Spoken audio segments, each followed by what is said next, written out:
Assalamualaikum, selamat sejahtera semua. Pada video kali ini saya akan menerangkan bagaimana hendak menjawab soalan teori pelanggaran dalam tajuk kadar tindak balas. Okey, inilah SPM 2013, soalan bahagian B, soalan nombor 7B. Okey, kita tengok soalan dia, jadual 7 menunjukkan maklumat bagi 3 eksperimen untuk menyiasat faktor-faktor yang mempengaruhi kadar tindak balas antara kalsium karbonat dan asid hidroklorik. Okey. So kita tengok set 1 5 gram kalsium karbonat 50 cm padu 1 mol per desimeter padu. Dan masa untuk mengumpul 40 cm padu gas ialah 33 saat. Set 2, 5 gram kalsium karbonat, ketulan kalsium karbonat, 50 cm padu asid hidroklorik, 1 mol per desimeter padu. Dan masa untuk mengumpul 40 cm padu gas ialah 45 saat. Dan set 3, 5 gram kalsium karbonat, serbuk kalsium karbonat, 25 cm padu asid hidroklorik, 2 mol per desimeter padu. Dan masa untuk mengumpul 40 cm padu gas ialah 25 saat. Okey, berdasarkan maklumat dalam jadual 7, bandingkan kadar tindak balas antara set 1 dan set 2. Okey, so kita tengok set 1. Apa beza antara set 1 dengan set 2? Jisim sama. Dua-dua 5 gram. Dua-dua 5 gram. Jisim sama. Okey. Kalsium karbonat. Dalam set 1 menggunakan serbuk. Dalam set 2 menggunakan ketulan. Okey. Tu beza dia. Set 1, set 2. Nampak saiz kalsium karbonat tu berbeza. Kita tengok faktor lain ada tak? 50 cm padu ni isi padu ya. Isi padu bukan faktor yang pengaruhi kadar tindak balas. Okey. Kita tengok ke pekatan 1 mol per desimeter padu. Ini kepekatan. Dan kepekatan dia sama 1 mol per desimeter padu. Okey, jadi tidak ada faktor kepekatan. Jadi faktor yang berbeza dalam set 1 dan set 2 ni ialah saiz.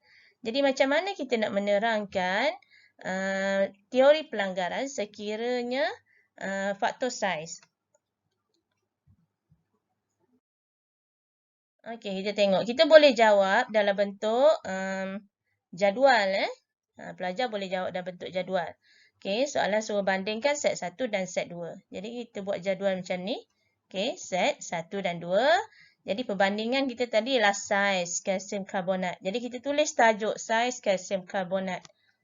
Set 1 saiznya kecil sebab serbuk. Set 2 saiz besar sebab ketulan. Okey. Lagi apa lagi? Jumlah. Mesti ada word jumlah. Jumlah luas permukaan kalsium karbonat. Set 1 tinggi, set 2 rendah. Disebabkan saiznya tadi. Okey, frekuensi pelanggaran. Poin ketiga ialah frekuensi pelanggaran antara zarah. Kita namakan zarah yang terlibat sekarang ni. Zarah terlibat ialah kalsium karbonat dan ion hidrogen. Ion hidrogen tu daripada asid hidroklorik. Okey. Frekuensi pelanggaran set 1 tinggi, set 2 rendah. Kemudian poin keempat, frekuensi pelanggaran berkesan antara zarah. Set 1 tinggi, set 2 rendah. Dan kadar tindak balas set 1 tinggi, set 2 rendah. Jadi soalan teori pelanggaran boleh dijawab dalam bentuk jadual seperti ini.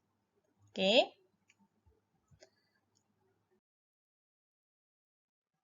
Okey, kita tengok semula soalan tadi. Soalan B2. Bandingkan, berdasarkan maklumat dalam jadual 7, bandingkan kadar tindak balas antara set 1 dan set 3. Okey, dengan menggunakan teori pelanggaran, terangkan jawapan anda. Okey, kalau dalam soalan 1 tadi, kita bandingkan set 1 dengan set 2 dalam bentuk jadual. Perbandingan juga boleh dibuat dalam bentuk ayat. Okey, so kita tengok dulu apa beza set 1 dan set 3. 5 gram serbuk, 5 gram serbuk. Sama, Isi padu, walaupun berbeza isi padu, tapi isi padu tidak mempengaruhi kadar tindak balas. Yang mempengaruhi kadar tindak balas di sini ialah kepekatan. 1 mol per desimeter padu dan 2 mol per desimeter padu. Kepekatan asid hidroklorik dalam set 3 lebih tinggi dari set 1. Jadi macam mana kita nak menjawab soalan ni?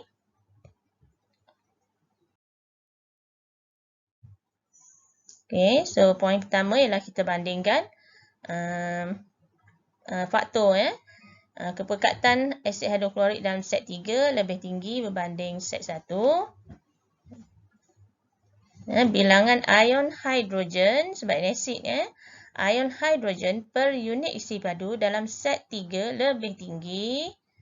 Frekuensi pelanggaran antara, kita namakan zarah dia, zarah terlibat ialah kalsium karbonat dan ion hidrogen. Bila sebut asid je, ion terlibat ialah ion hidrogen. Dalam set 3 lebih tinggi. Frekuensi pelanggaran berkesan antara zarah lebih tinggi, maka kadar tindak balas set 3 lebih tinggi.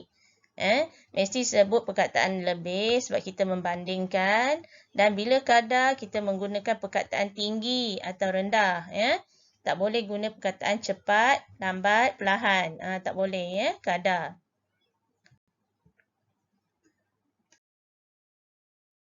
Okey, kita tengok pula soalan SPM 2017, soalan bahagian C, nombor 9B2.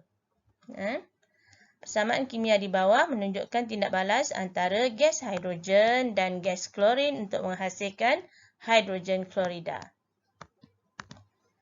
Okey, set 1 dan set 2 dalam rajah 7.2 menunjukkan kadar pembentukan hidrogen klorida pada suhu yang berbeza. Jadi, bila diberi gambar rajah, para pelajar mestilah mengkaji rajah tu dengan betul.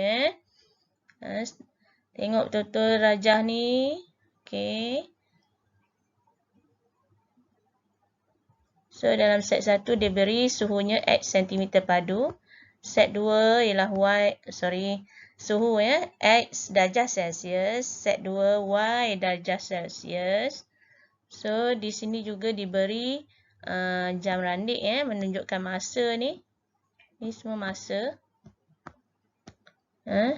Kita bandingkan masa 0 saat pada 10 saat.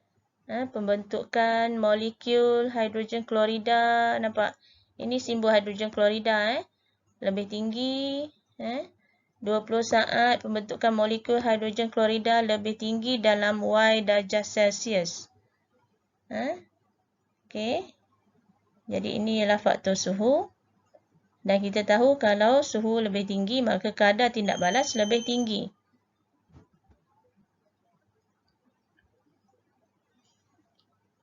Okey. Ni tengok dalam set 1 ni ada molekul di sini ni. Molekul hidrogen yang masih belum bertindak balas.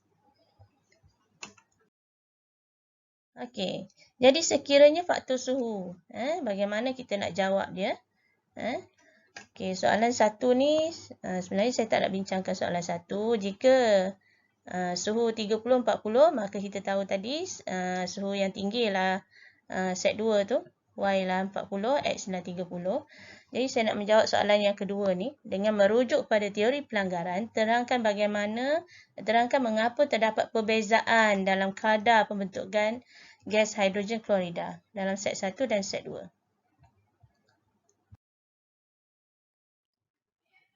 Okay, kita tengok bilangan molekul hidrogen klorida dalam set 2 lebih tinggi berbanding set 1. Kenapa? Kerana suhu dalam set 2 lebih tinggi. Tenaga kinetik zarah-zarah dalam set 2 lebih tinggi. Frekuensi pelanggaran antara hidrogen dan klorin dalam set 2 lebih tinggi. Dan frekuensi pelanggaran berkesan dalam set 2 lebih tinggi. Kita tengok soalan seterusnya. SPM 2013, soalan bahagian B, nombor 7A2. Dengan menggunakan teori pelanggaran, terangkan bagaimana kupram 2 sulfat meningkatkan kadar tindak balas. Kita seperti yang kita sedia maklum bahawa kupram 2 sulfat ni ialah mangkin yang digunakan dalam tindak balas antara zinc dan asid. dalam soalan ni diberi asid hidroklorik. Zinc dan asid sulfurik juga menggunakan kuprum 2 sulfat sebagai mangkin. Lagi mangkin yang perlu pelajar tahu ialah mangan 4 oksida yang digunakan dalam penguraian hidrogen peroksida. Okay, selain daripada mangkin yang digunakan dalam proses sentuh, proses Haber, proses Oswald. Okay. Jadi bagaimanakah kita nak menghuraikan peranan mangkin menurut teori pelanggaran? Okay, so first dengan kehadiran mangkin. Jangan tulis kehadiran kuprum 2 oksida. Tulis dengan kehadiran mangkin menyediakan laluan alternatif dengan tenaga pengaktifan yang lebih rendah. Lebih banyak zarah dapat mengatasi tenaga pengaktifan yang rendah. Frekuensi pelanggaran berkesan meningkat. Kadar tindak balas meningkat. Okey. Ini bagaimana kita menerangkan faktor mangkin. Okey, sekian terima kasih daripada saya. Semoga video ini dapat membantu para pelajar untuk menghadapi SPM yang akan datang.